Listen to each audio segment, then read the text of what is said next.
President Trump faces down China, North Korea, and Iran. 2020 Democrats swing further to the left, and we check the mailbag. I'm Ben Shapiro. This is The Ben Shapiro Show.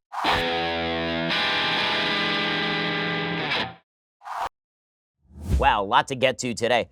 Actually, a pretty busy news day, shockingly. It's not even time for the Friday news dump yet. I'm sure there will be more happening later on today. We'll get to everything. But first, this Mother's Day, for a limited time only, 23andMe is taking $30 off their health and ancestry kit until May 13th. Celebrate what makes mom special with personalized genetic insights on her health, traits, and more. With 23andMe's health and ancestry kit, she can discover how her genes may influence her health with more than 125 personalized genetic reports that feature information on her traits and health, like genetic weight, caffeine consumption, sleep movement, and much more. With 23andMe's personalized wellness reports, she can learn how her genes play a role in her well-being and lifestyle choices, whether it's how her weight may be impacted by saturated fat, her likelihood for being lactose intolerant, and more. Mom is sure to discover a whole new way of understanding who she is. She could learn how her genetics could influence her health. This Mother's Day, get $30 off that 23andMe health and ancestry kit at 23andme.com/Shapiro. That's the number 23andme.com/Shapiro. I've taken the 23andMe genetic test, found out a lot of great information about my own health, also about my ancestry, which it turns out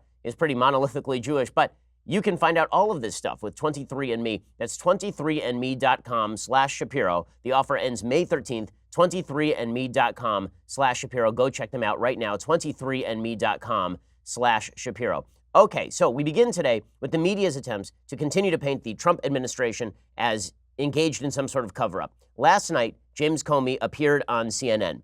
And appearing on CNN, he was asked basically to rip everyone inside the Trump administration, to talk about how evil the Trump administration was, to talk about how President Trump obstructed justice. Now, James Comey has a dog in this fight. Okay, James Comey, his firing led off the entire obstruction of justice debacle. It was James Comey's firing, which, by the way, was perfectly appropriate. He should have been fired as soon as President Trump took office. Frankly, Obama should have fired him after he did that press conference about Hillary Clinton back in July of 2016. But James Comey was fired for cause. He was bad at his job. He was politically motivated. His politics were all about preserving his picture of the FBI as an institution. But Trump fired him. And then Trump basically said that he fired him because Comey wouldn't say publicly that Trump wasn't under investigation, which was true. Trump was not under investigation. Comey wouldn't say it. He explained to Trump why he wouldn't say it. Trump got frustrated. Trump fired him. Then Trump went on national TV and said, well, I guess this Russia stuff is done because now we can openly say I'm not under investigation. That's what Trump meant. James Comey and the rest of the media took that to mean Trump fired Comey in order to stymie the investigation. Now, as we know, the investigation was not stymied. We keep hearing there's been a cover-up. There's been obstruction. We keep hearing that President Trump is involving himself in the nitty-gritty details of the Mueller report, of the investigation, in an attempt to prevent public knowledge of the nefarious activities in which he participated. I've seen not a lot of evidence of that. The fact is, we are all privy to the Mueller report. The fact is, Robert Mueller, James Comey was fired in the middle of 2017. It is now the middle of 2019. It is 2 years later. That is when we got the Mueller report. So for 2 full years, Robert Mueller had access to pretty much everyone inside the Trump administration, to millions of documents, to grand jury testimony. So the idea that James Comey's firing represented some sort of obstruction of justice is simply absurd. But Comey is very invested in that narrative because otherwise he got fired for being crappy at his job, and that James Comey can't accept. So he's been going around for the last couple of years taking aspirational pictures of himself in great places of nature, looking up at the forest, looking down at the ocean, and then pondering life. Well, now he's back on CNN. He's being brought back forth by the media to explain exactly why it is that President Trump is a very, very bad, cruel, bad orange man. So here is Comey explaining that Trump obstructed justice, according to James Comey. I'll explain how absurd this is in just a second. There are now, I think it's up to 800 former federal prosecutors who've worked in both Republican and Democratic administrations who have signed a statement saying that Mueller's findings would have produced obstruction charges against President Trump if he weren't president. Do you agree? Yeah, I agree. No doubt. No doubt. Again, there's 10 different episodes. I actually think the ones that would be most likely charged are not necessarily the ones that involved me, but particularly this McGahn episode and another episode where he was trying to get the Attorney General to limit the investigation only to future elections are examples that any reasonable prosecutor would charge. Okay, so that is really an amazing statement by James Comey. Now, the reason it's an amazing statement is because the reason that Trump could not be charged with obstruction of justice is because obstruction of justice is, in fact, a crime that requires intent. It's a crime that requires you to intend to obstruct justice. You want to stop the investigation because you think it's going to uncover something. In the absence of an underlying crime, it's very difficult to obstruct justice. Because what exactly would your intent be? Just because you're annoyed? Like, that doesn't really meet the intent portion, which is why when William Barr explained why he had not decided to indict Trump on obstruction of justice, he pointed to two factors. One, Trump's mental state, and two, the fact that there was no underlying collusion for Trump to cover up. And that was William Barr's take, and that is a correct take. James Comey is saying that take is entirely wrong. Trump had the requisite intent. Okay, question. It was James Comey, I remember, who said about Hillary Clinton that Hillary Clinton was not guilty of violating rules about classified material because she did not have the requisite intent. You know where intent is not an element of the crime? When it comes to the mishandling of classified material. You do not have to intend to expose classified material to prying eyes. You do not have to intend to do anything wrong. It is a strict liability crime. If you take classified materials and you put them in public view, you are guilty of the crime. James Comey personally wrote intent into a law that had no intent, and now he's writing intent out of a law to castigate President Trump, which does demonstrate a fair bit of political bias on the part of a guy who proclaims that he is a wonderful law enforcement officer without any bias. James Comey went on to explain that the DOJ should actually charge President Trump when he is no longer president. You think he should be charged when he's out of office? I think based on what Mueller has shown. Well, I think the Justice Department will have to take a serious look at that. Whether it's a wise thing to do to a former president, I don't know. That's a harder question, a much bigger question than the facts of the case. But do you think the evidence is there to prosecute? Sure looks like it's there with respect to at least a couple of those episodes of obstruction. Okay, so, the idea that he is going to now push forward that Trump should be prosecuted when he's no longer president, well, again, you know who could have made that call? You know who could have said that? Robert Mueller could have said that. Right? Robert Mueller had every capacity to say, listen, according to the DOJ rules, according to the Office of Legal Counsel, it is unlikely that you can prosecute the president on these charges. However, I would recommend an obstruction charge against the president were it not for these OLC rules, meaning that he should be prosecuted when he's no longer president. Robert Mueller could have said that. He had every ability to say that. He did not say that. Why? Not because he didn't want to. I mean, it's pretty clear that his team wanted to get Trump. It's pretty obvious his team thought that Trump did immoral, bad stuff. That's the entire volume 2 of the report. But the fact that Mueller didn't do it is somewhat telling. Here's what's really going on. James Comey is mad because he got fired. And he effectively admits as much to Anderson Cooper. You were at an FBI bureau, I think in Los Angeles, and you actually saw it on CNN that you had been fired. I'm wondering, 2 years later, with all that's happened, how do you look back on that moment?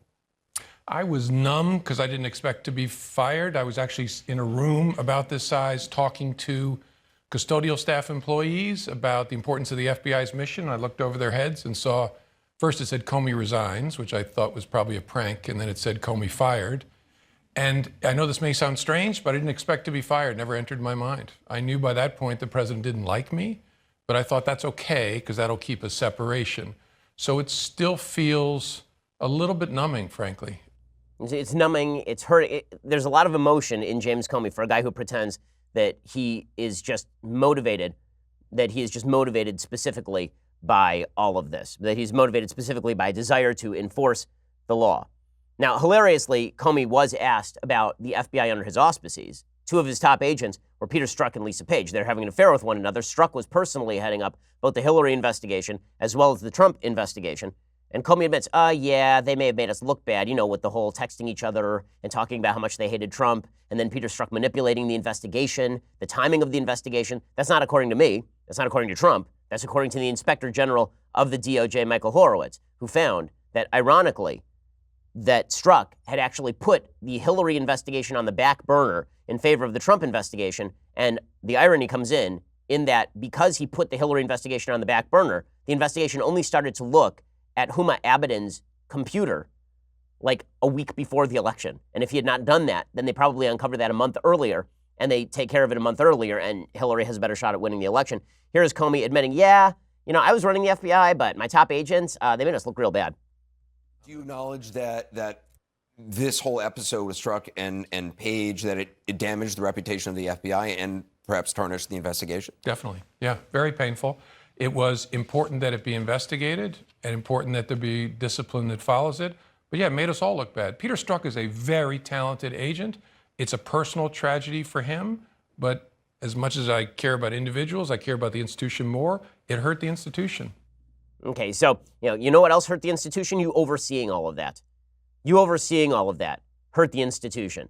So the fact that James Comey is still being trotted out as some sort of authority on this stuff does demonstrate that the media are pretty biased on this sort of thing. I mean, they could be asking James Comey all the same questions that I'm asking. What is your evidence that Donald Trump had requisite intent? We know that he fired you not because he wanted to obstruct the investigation. The investigation was not obstructed. So what exactly are you talking about? Don't you have a personal stake in making this case? But they're going to keep trying. It's amazing how all you have to do to become a hero of the resistance is stop Hillary Clinton from becoming president and then yell at President Trump. Amazing. If it were not for James Comey, much better shot Hillary Clinton is sitting in the White House right now.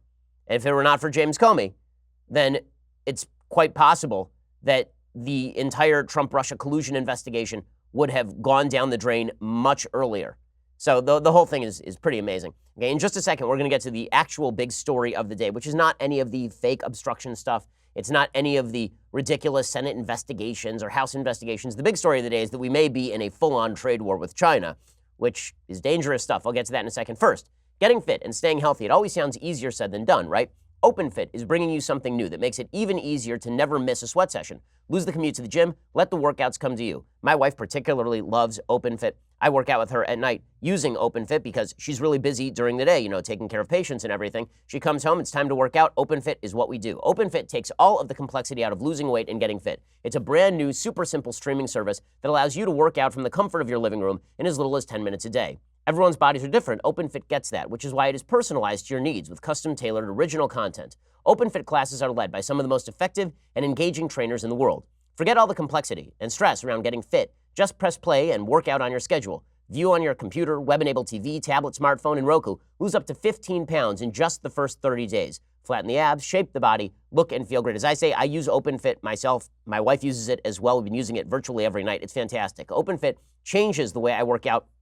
With my code Shapiro, you can join me on a fitness journey personalized just for you. Again, use my code Shapiro. Start using OpenFit for your journey to a healthier life. Right now, during the OpenFit 30-day challenge, my listeners get a special extended 30-day free trial membership to OpenFit. You can lose up to 15 pounds in 30 days. Text Shapiro to 303030. Again, just text Shapiro to 303030 and get full access to OpenFit, all the workouts and nutrition information, totally free. Text Shapiro to 303030. Okay, well, the actual big story of the day is the possibility of a trade war with China.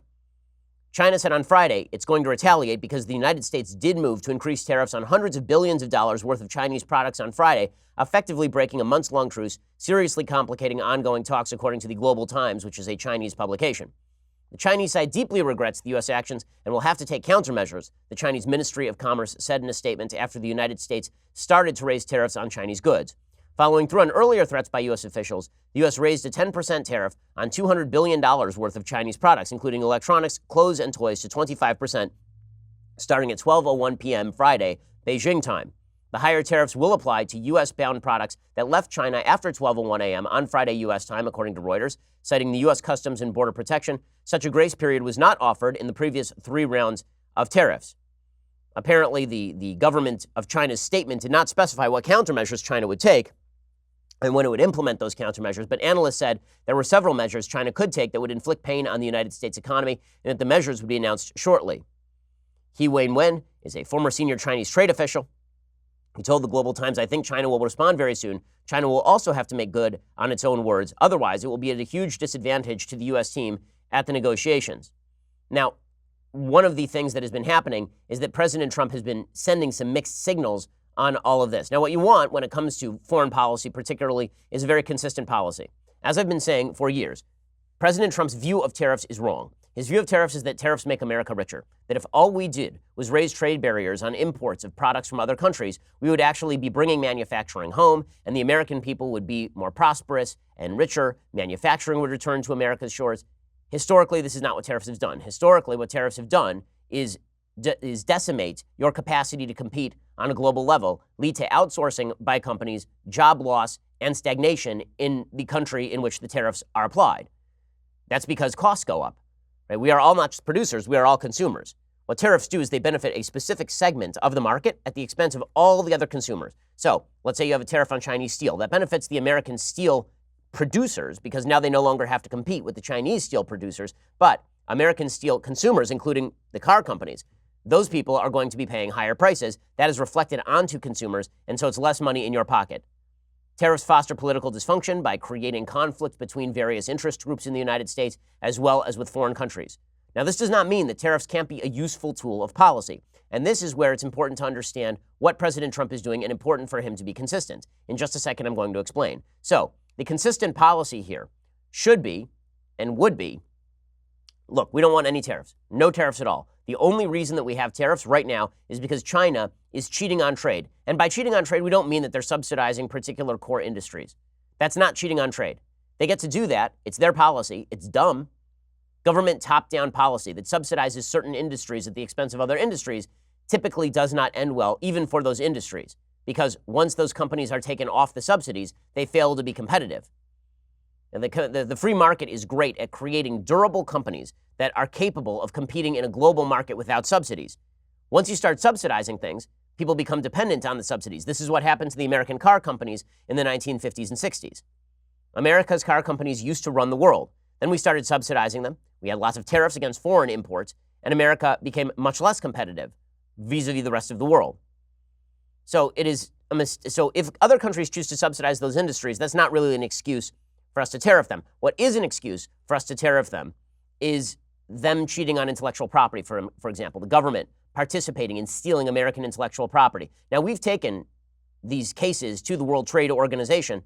China has not been a good actor in the World Trade Organization with regard to paying up when they've been found guilty. Those procedures take a lot of time. So if you really want to inflict pain on China to get them to stop stealing intellectual property, then that is at least understandable. The problem for President Trump is that he sends mixed signals. One signal is, we don't want any tariffs, but if we have to punish you, we will. And the other signal, that's sort of the Larry Kudlow signal, the other signal is tariffs are great. So President Trump today, for example, is tweeting out about how tariffs are a wonderful thing. So President Trump is tweeting out right now that if you produce in America, there will be no tariffs. Right? He says, great consumer price index just out, really good, very low inflation. We have a great chance to really rock. Good numbers all around. Your favorite president, your all-time favorite president, so Trumpy, your all-time favorite president got tired of waiting for China to help out and start buying from our farmers, the greatest anywhere in the world. Build your products in the United States and there are no tariffs. He says, if we bought $15 billion of agriculture from our farmers, far more than China buys now, we would have more than $85 billion left over for new infrastructure, healthcare, or anything else. China would greatly slow down and we would automatically speed up. Tariffs will make our country much stronger, not weaker. Just sit back and watch. In the meantime, China should not renegotiate deals with the United States at the last minute. This is not the Obama administration or the administration of Sleepy Joe, who let China get away with, quote-unquote, murder. So, again, this is the mixed signal. We want free trade, but we don't want free trade. Tariffs are actually good. Tariffs are actually wonderful. And this is the push that Trump himself is making. And that is sending mixed signals to the market, because the market is saying, okay, well, if he is happy with the tariffs, if he likes the tariffs, if all of this was an excuse to get to the tariffs, then maybe he just wants to leave those in place. And if he just wants to leave those in place, that could cost all of us a lot of money, because tariffs actually, as just a policy, not as a tool of leverage, but as a policy, are pretty bad. And this is what the UK Sun reports today. Donald Trump wiped nearly $1.5 trillion off global markets with a single Twitter blast, vowing to double tariffs on Chinese goods after they broke a crucial trade deal. That was 2 days ago. The U.S. president renewed hostilities between the two economic giants by threatening to once more ramp up the cost of Beijing trading in the United States. He pledged to hike tariffs on $200 billion of Chinese goods from Friday, rocking equity markets across the world. And that's because equity markets have typically thought that Trump was a lot of bluster. But once these things kick in, the feeling is that Trump wants to leave them in place not because they're good policy, but specifically because he actually likes tariffs. And now he is causing all sorts of confusion again on Twitter. According to Bloomberg, President Trump, the morning after levying fresh tariffs on China, caused confusion among traders by tweeting that there is no need to rush on China trade, meaning, okay, maybe we'll just leave these tariffs in place for a while. And the markets went, oh boy, that's not good. Now, one of the things that people have been ignoring about the fact that the markets have been quite hot to this point is that there has been a bit of anticipation of this in the markets. The markets were anticipating at the end of last year that tariffs were going to kick in, and so they accelerated a lot of their buying from foreign manufacturers, and that led to an increase in the amount of spending, the amount of dollars flowing through the United States economy. It caused a lot of imports to be bought, for example. That's why the trade deficit has actually been getting worse under President Trump. An earlier tweet was deleted and then reposted with minor changes. He tweeted out this morning, talks with China continue in a very congenial manner. There's absolutely no need to rush, as tariffs are now being paid to the United States by China of 25% on $250 billion worth of goods and products. These massive payments go directly to the Treasury of the United States. Well, that's not really how tariffs work. That really is not how tariffs work. I mean, tariffs only work if you buy a product. It's a tax on a product. Right? Consumers feel the brunt of that. It's not as though China just pays the tax and then sends its product into our market at its previous price. That's not how any of this works. Tariffs, he said again, would make the United States much stronger, not weaker. Just sit back and watch. China, of course, has said that it wants to retaliate. So there's a battle inside the Trump administration right now between the Larry Kudlows and between President Trump and Peter Navarro, who's one of his trade advisors on China, who really is not particularly good at his job. All of this is creating disquiet in the markets.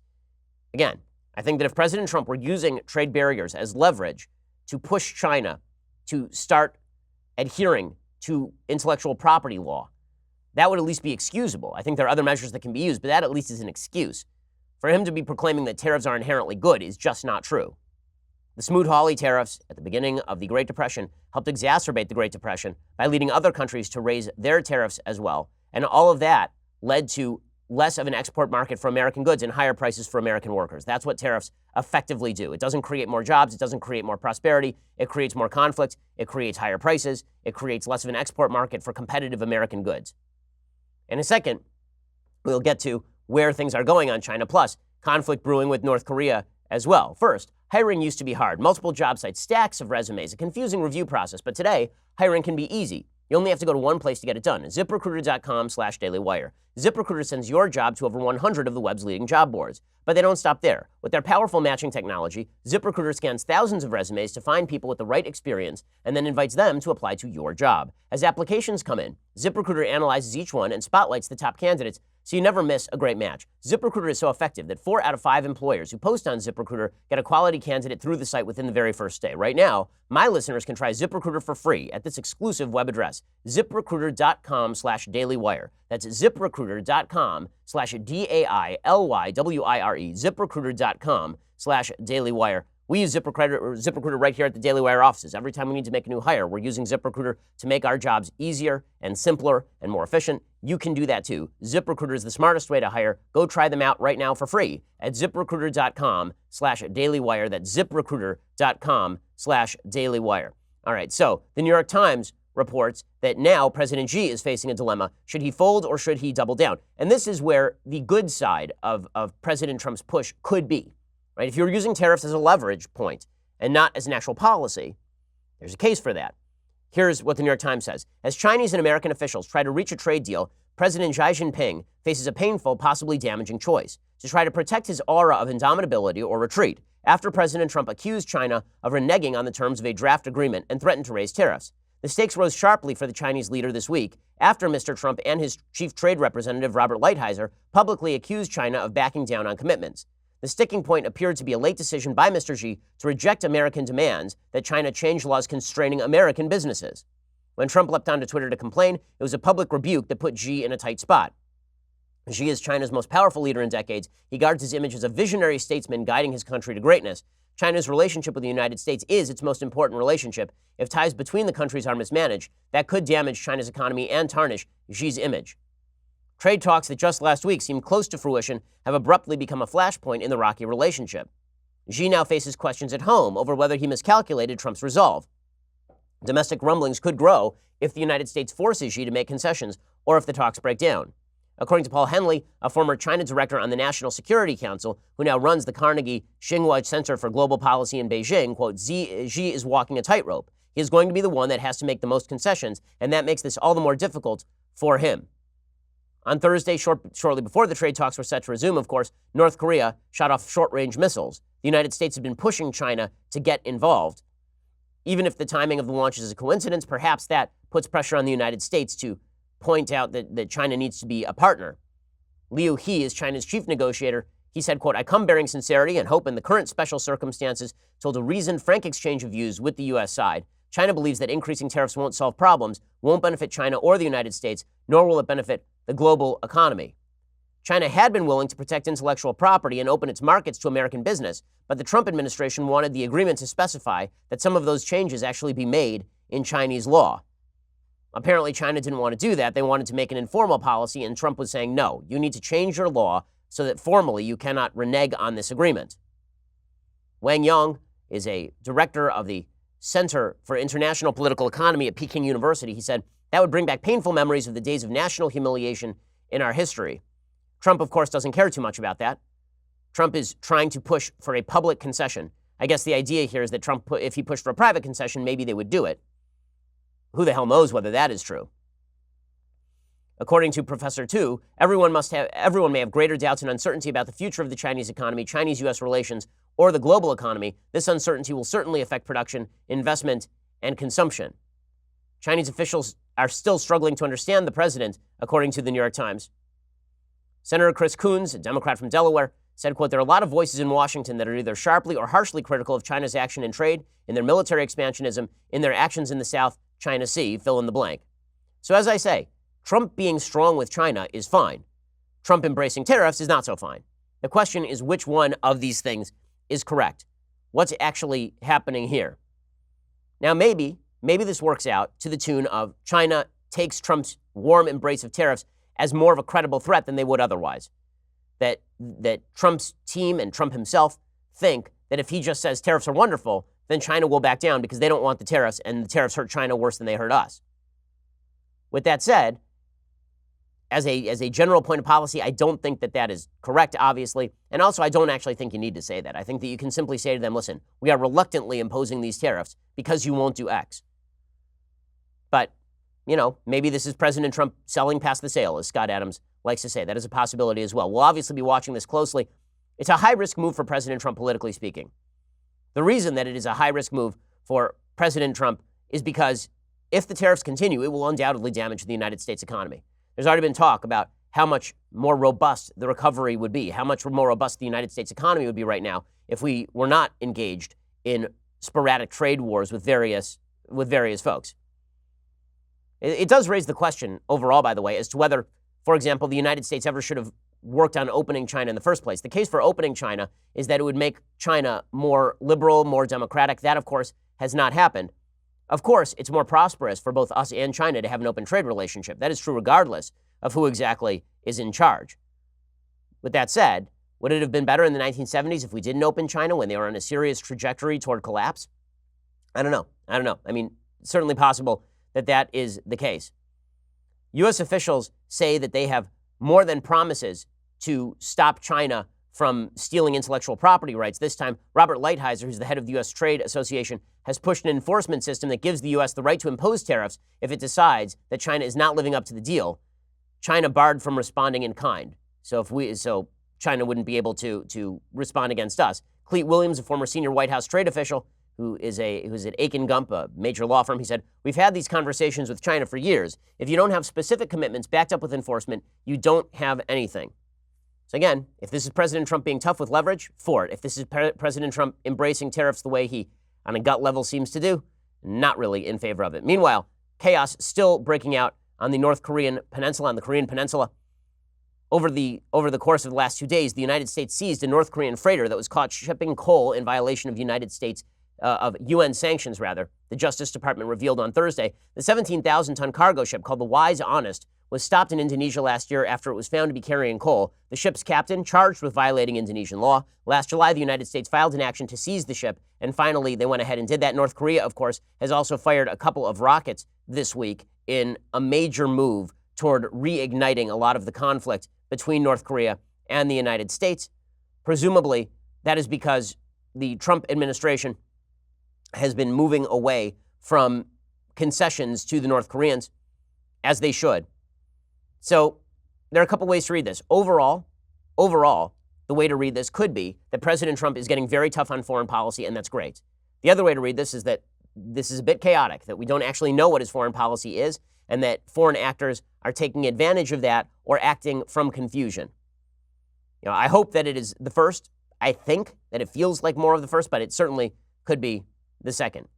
Okay, in just a second, we are going to get to the latest on the Democrats declaring that the Russia probe is not over. We're also going to get to the 2020 race, and we got to do Mailbag today, so we got a lot coming up. First, when the founders crafted the Constitution, the first thing they did was to make sacred the rights of the individual to share their ideas without limitation by their government. The second right they enumerated was the right of the population to protect that speech and their own persons with force. You know how strongly I believe in these principles. I'm a gun owner. Owning a rifle is an awesome responsibility. Building rifles is no different.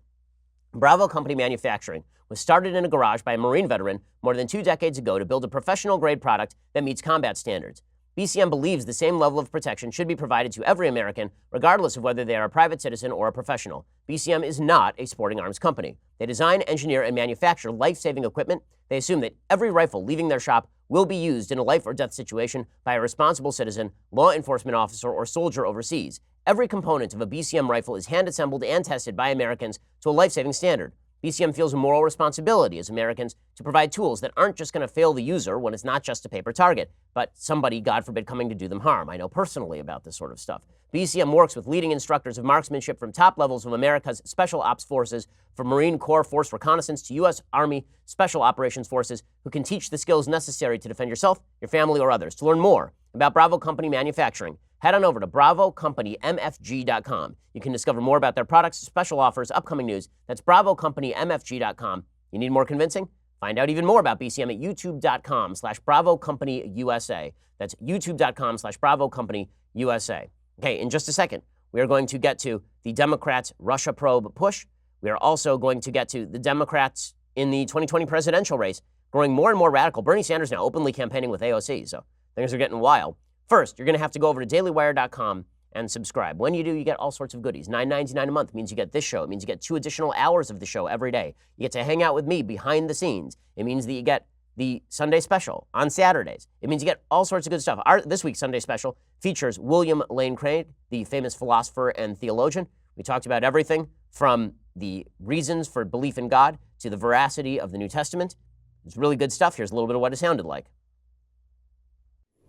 In the absence of some defeater, it seems to me that we're perfectly within our rights in believing that there is an objective realm of moral values and duties, just as we're within our rights in believing that there is a world of physical objects around us. Alrighty, so it's really good stuff. You're going to want to go check it out. It's really a lot of fun. So you get that on Saturday when you become a subscriber. For $99 a year, you also get this, the very greatest in beverage vessels, the Leftist Tears hot or cold tumbler. Go check it out right now. It's pretty fantastic.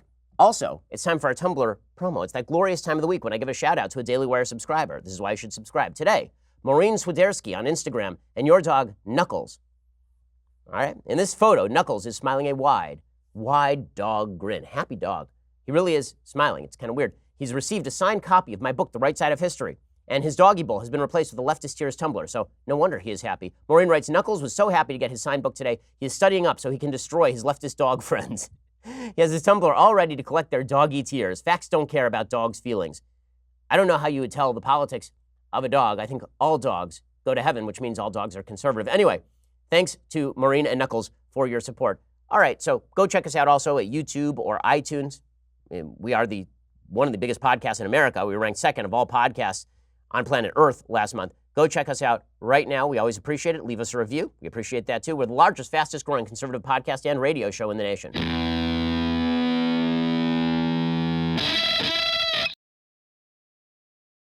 Alrighty, so let's talk a little bit about the Democrats and the Russia probe. So they continue to claim that obstruction is occurring. Obviously, the media are relying on James Comey, but the Democrats just keep saying that there's obstruction. They keep pushing this. I don't think there's a lot there for them to grab.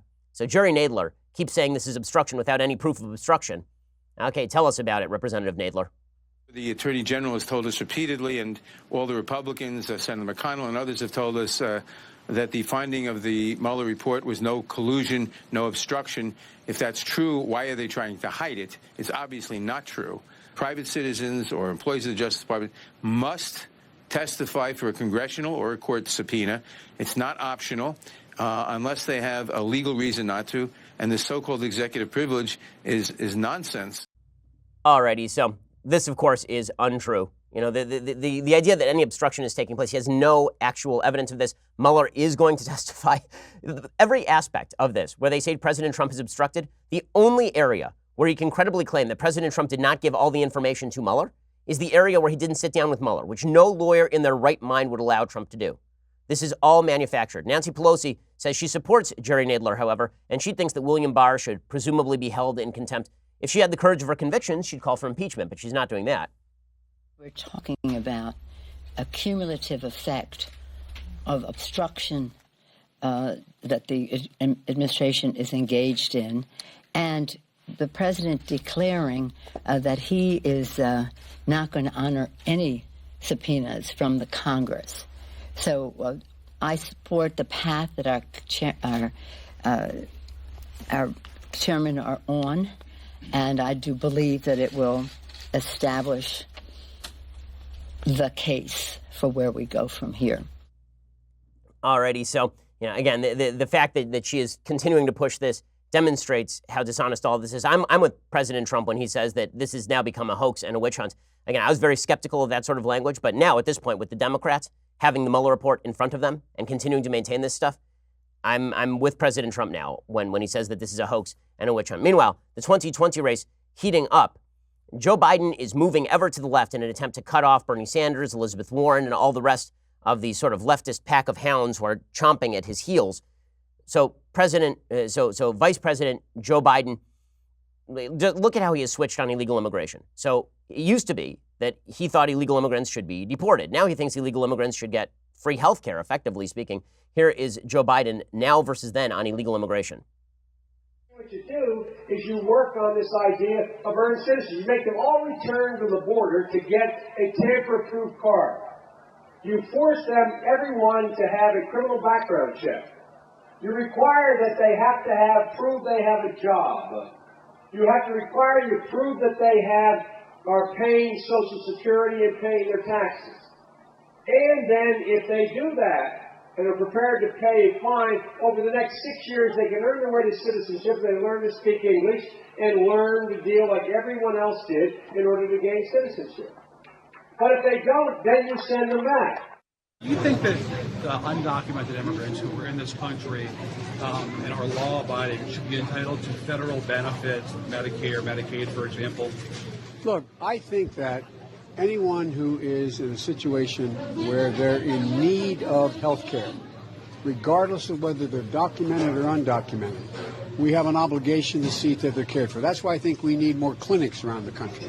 Oh, funny. So it seems like he has changed his tune just a little bit. What happened to they need to speak English, they need to pay their taxes, they need to pay back taxes, and all of this? Pretty amazing. He is moving to the left because the entire Democratic Party is moving to the left. How far to the left? Bernie Sanders is a mainstream guy. AOC is a mainstream gal. Yesterday, they sat next to each other. The amount of brain power in that room, man, that could toast a piece of bread lightly if it were channeled in electricity. Here's Bernie Sanders and AOC proposing that we make banks out of the post office. Many poor people don't have access to banking services. That's right. Because the big banks are not worried about somebody who, makes $10 an hour. They can't make enough money off of that. So we have got to move toward universal banking through the postal system. You got post offices in almost every community in America. They should be available to provide basic banking services so that people do not have to go into payday lenders. Okay, so it's pretty amazing. Even people on the left understand that what Bernie Sanders and AOC are proposing here, making banks out of the post offices, is very, very dumb. Kevin Drum has a piece from years ago about all of this. Kevin Drum is a columnist for Mother Jones, which is a far-left magazine. And he says, what exactly is the core competency that would allow the Postal Service to excel at banking? So they say what would make it good is that there are lots of post offices. You know what else there are? Lots of banking outlets. Lots of banks, like 100,000 across the United States. What else would make these great for banks? Trust and familiarity with the postal brand. Again, not a lot of people actually trust the post office.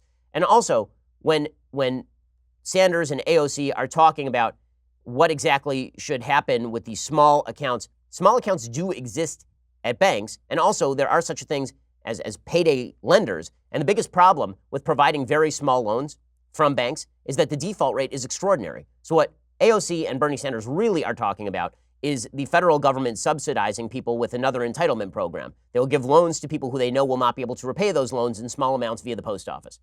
That's the agenda here. But this is the Democratic Party that Joe Biden is trying to fend off. And that is why Joe Biden is moving ever more to the left.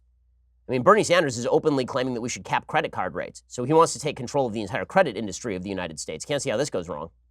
If interest rates otherwise are set by the market, why have you decided that a 15% cap is where to go? Half of the American people today have no wealth at all. They're living paycheck to paycheck.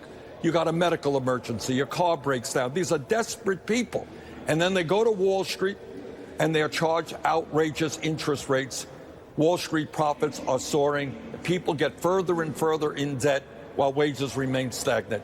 This really is disgusting. And we have to stand up to the greed of Wall Street and change it. If you voluntarily sign a credit card statement, if you sign a contract with a credit card company, then you take out a bunch of credit and then you can't pay it, that would be on you. That is a you problem. But Bernie Sanders wants to make every you problem a we problem, an all of us problem. The problem is when you collectivize individual problems, the collective tends to fail at the same rate as the individual. Okay, you know what? Let's do some mailbag here because it's a Friday. Let's chill out a little bit. Kelly says, if William Barr, the AG, cannot release unredacted information as it against the law, how can Congress legally compel a U.S. citizen to break the law? Does Barr have recourse for this illegal activity against him? Yes, if they hold him in civil contempt for this, it will end up in the Supreme Court. He will sue them on the basis that this is not appropriate and that they are compelling him to violate American law. I think he'd be likely to win in that case. Sarah says, hey, Ben, I'm an English teacher in public high school. This year, for the first time in my career, I had a parent strongly object to the novel To Kill a Mockingbird. She claimed it was inappropriate and outdated, and it made her daughter uncomfortable. And of course, I was racist for choosing to teach it. To my shame, I gave in and decided not to teach the book this year. I noticed on Twitter you said you consider it one of the top American novels. Some teachers have abandoned the book because they argue it others African-American students and should be replaced with a book written by a person of color. I was wondering, what is your argument for the value of teaching To Kill a Mockingbird to today's students? To Kill a Mockingbird is one of the great American novels. It is not only beautifully written, it is a story about the inculcation of civilization and morality in children and the need to defend people who specifically are being treated as other for unjust reasons. To Kill a Mockingbird is one of the great moral stories. It's almost part of the American mythology. This great moral story of Atticus Finch, a Southern lawyer who is standing up for a wrongly accused black man in the Jim Crow South, and the consequences of doing that, the consequences for how you could read that as a racist book is absolutely beyond me. I do not understand how that is possible. But it does show how the nature of our view of race in America, and really, not even race in America, of how America should view race has changed. To Kill a Mockingbird is an aspirational book. It's about how we should treat each other with regard to race. We should treat each other as individual human beings with innate human decency, and we should aspire to be Atticus Finch. A few years back, Harper Lee's estate released an early draft of To Kill a Mockingbird, in which Atticus Finch is basically an old racist. And it's about Harper Lee writing about her father, and the entire book casts Atticus Finch as an old-style, brutal Jim Crow racist. And the critics were talking about, many of the critics were talking about how this book is more of a real appreciation of what America is and was than To Kill a Mockingbird. Well, it is true there were a lot of old-style Jim Crow racists in the South during Jim Crow. It is also true that if you want to teach people about what America can be, you teach them about To Kill a Mockingbird. If you want to teach people about what America was, then you actually just show them tape because we have video.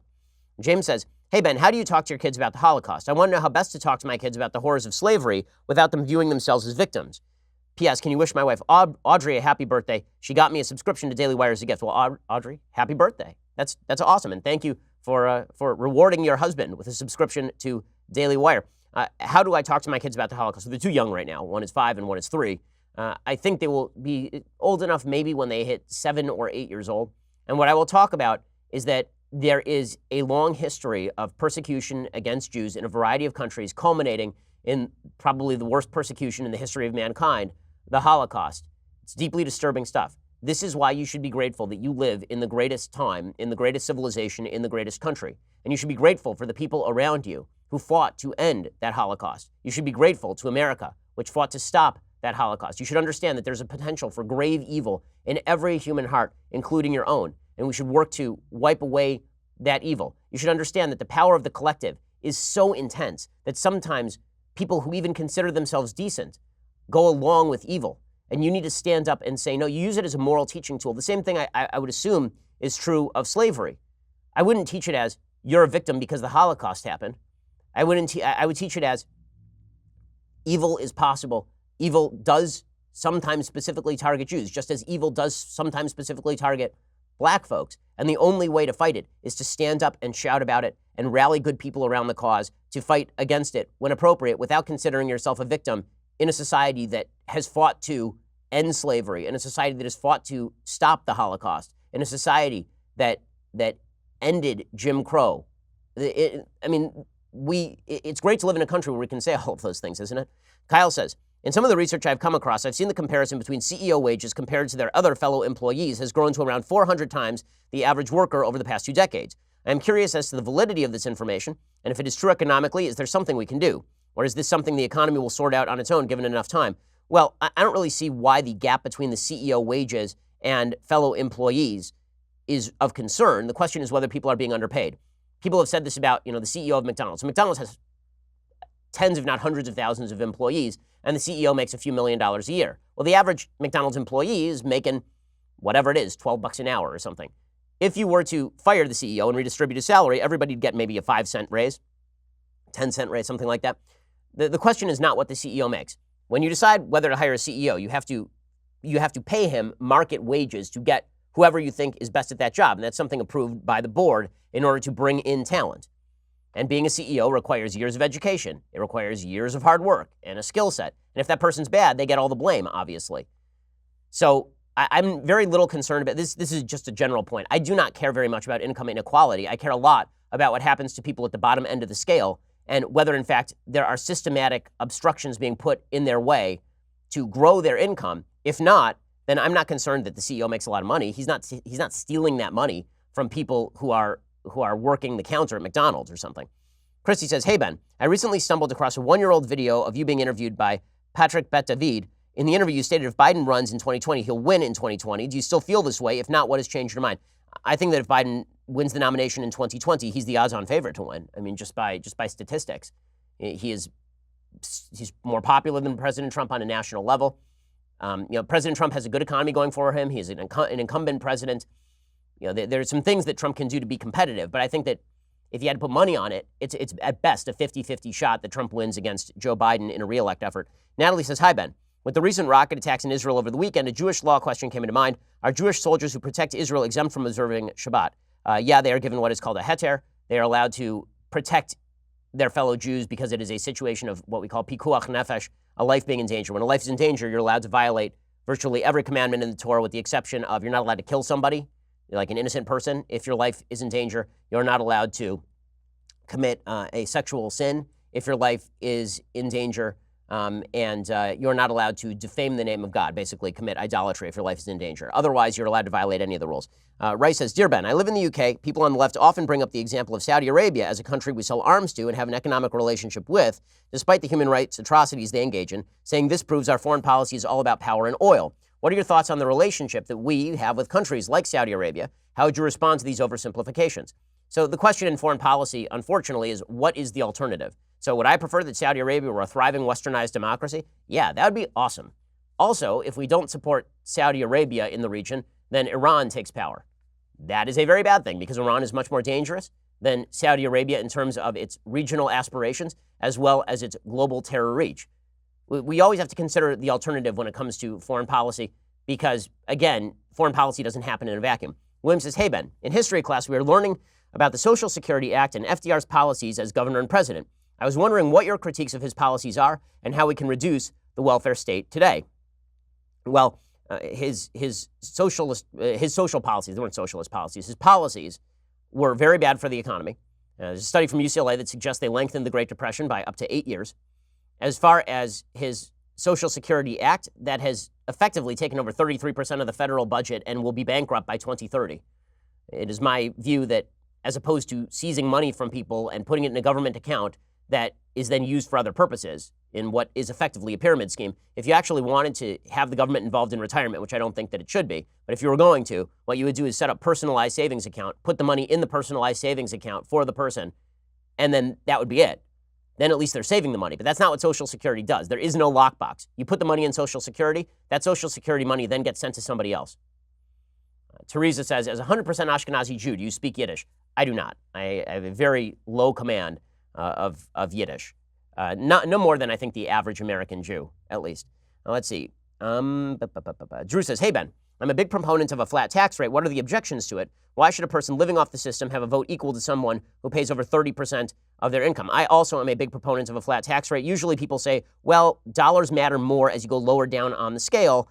So therefore, people lower down on the scale should keep a heavier chunk of their income. But that's what percentages are.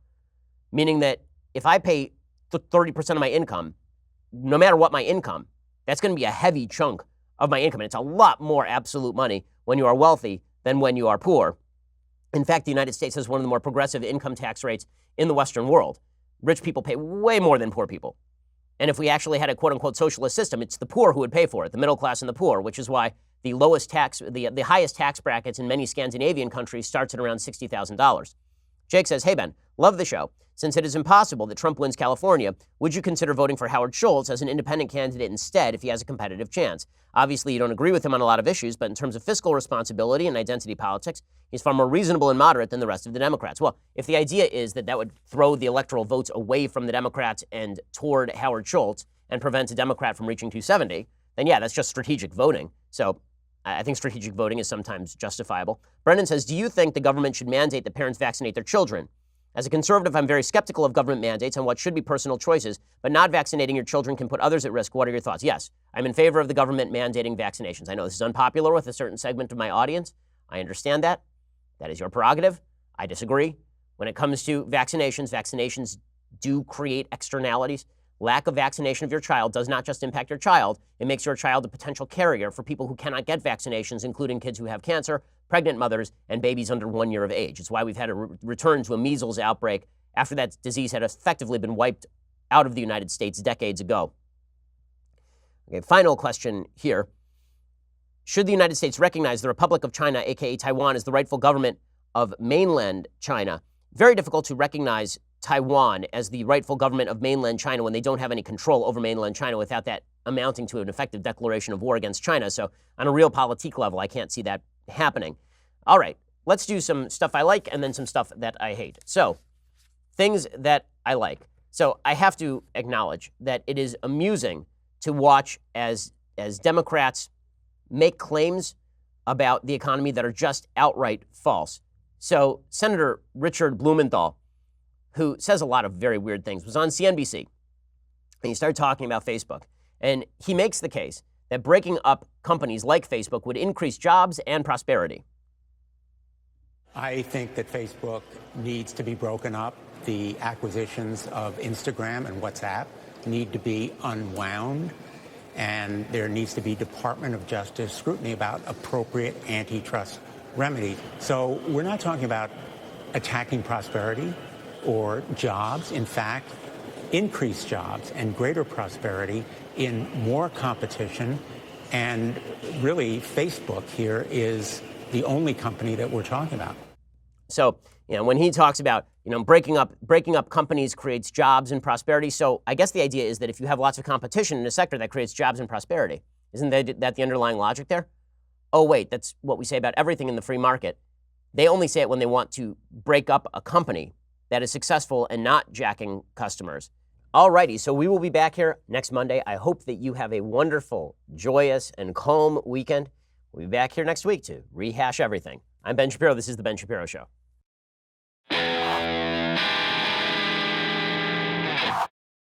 This is The Ben Shapiro Show. Executive producer Jeremy Boring. Senior producer Jonathan Hay. Our supervising producer is Mathis Glover. And our technical producer is Austin Stevens. Edited by Adam Sayevitz. Audio is mixed by Mike Caromina. Hair and makeup is by Jesua Olvera. Production assistant Nick Sheehan. The Ben Shapiro Show is a Daily Wire production. Copyright Daily Wire 2019.